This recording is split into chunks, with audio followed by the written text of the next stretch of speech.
Prime time में हम बात करेंगे। हमारे साथ है मुख्तार अब्बास नकवी साहब, सांसद है भारतीय जनता पार्टी के। सत्यव्रत चतुर्वेदी जी हैं, आप सांसद हैं कांग्रेस के। शैलेंद्र कुमार हैं, सांसद समाजवादी पार्टी। और चंद्रभान प्रसाद हैं, संरक्षक mentor DICCI Dalit chamber of industry आप लोगों ने बनाया है। 3000 दलित उद्योगपतियों का तो आपकी अपनी एक राय है। सत्यव्रत जी, हम पहले आपसे ही शुरू करना चाहते हैं कि क्या आज की जीत, की सरकार की जीत हुई है, सरकार के सारे लोग कह रहे हैं, इसका श्रेय आप समाजवादी पार्टी को, बसपा को देना चाहेंगे? देखिए, ये जीत विचारों की जीत है और योजनाओं की जीत है। सरकार ने बहुत लंबे अरसे से चली आ रही एक बहस को एक योजना का रूप दे करके और उसे सदन में बहस के लिए प्रस्तुत किया। हालांकि इसके लिए कोई जरूरी नहीं था कानूनन, ये सरकार के अपने कार्यपालक अधिकार क्षेत्र का विषय था जिसमें सरकार स्वयं निर्णय ले सकती है, संसद के अनुमोदन की आवश्यकता नहीं होती। लेकिन लोकतंत्र में जब भी कोई विषय बहुत चर्चा में हो तो फिर उस पर चर्चा सदन के अंदर ना हो, ऐसा उचित ना होता। हम बहस में आए, लोगों को बड़ी आशंकाएं थी कि ये 184 की बहस से इसलिए बचना चाहती है सरकार क्योंकि इनके पास में उतनी संख्या नहीं है, इनको समर्थन नहीं है।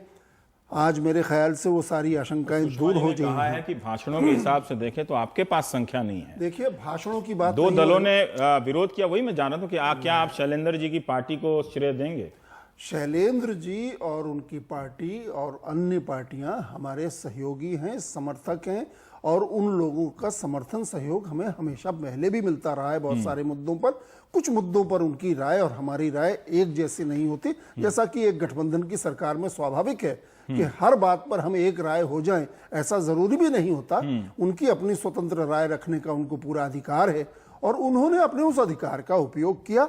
उन्होंने इस बात का ध्यान दिया कि अंततः कुल मिलाकर जो साजिश है इस सरकार को गिराने और कमजोर करने की, उस साजिश, सुषमा जी ने तो कहा कि वो गिराना नहीं चाहती, वो एफडीआई गिराना चाहते हैं। देखिए, ये जो कहना चाहते हैं, इनके कथन को अगर हम पूरी तरह मान लें, क्यों ना माने? अगर विपक्ष के नेता कह रहे हैं, बहुत अच्छा सवाल, बहुत अच्छा सवाल आपने किया, क्यों ना माने।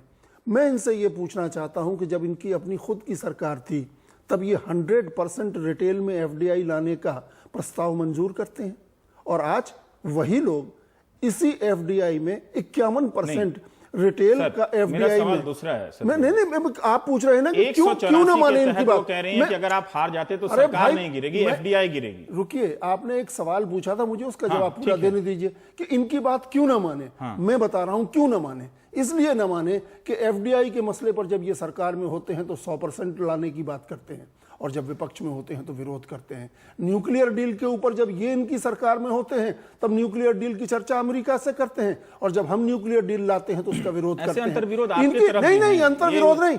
इनकी सरकार में जब इनके प्रधानमंत्री जब लाहौर बस चलाते हैं तो ठीक है, और जब मनमोहन सिंह मुजफ्फराबाद तक बस चला देते हैं तो देश की सिक्योरिटी खतरे में पड़ जाती है। स्वराज ने कहा, इनका पूरा चरित्र, मैं रवीश, जब मैं कुछ कह रहा हूं, आपने एक सवाल पूछने का अधिकार, आपको जवाब देने का अधिकार मैं ये बताना चाह रहा हूं कि इस पार्टी का ये चरित्र रहा है कि जब ये सरकार में होती है तब इसकी नीतियां और इसके भाषा अलग होती है और जब उन्हीं मुद्दों के ऊपर जब वो विपक्ष में होती है तो उसकी भाषा बदल जाती है, उसकी नीति और नियत इन तीनों को बदल जाती है।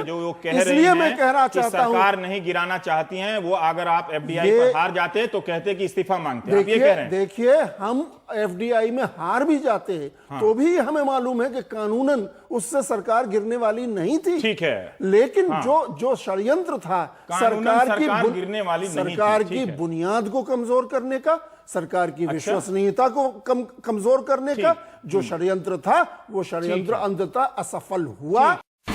India's #1 news app just got even better. Download NDTV's new app, fully optimized for Retina display, full screen view, faster response time, and Sudoku. NDTV's new iPad app. Download now.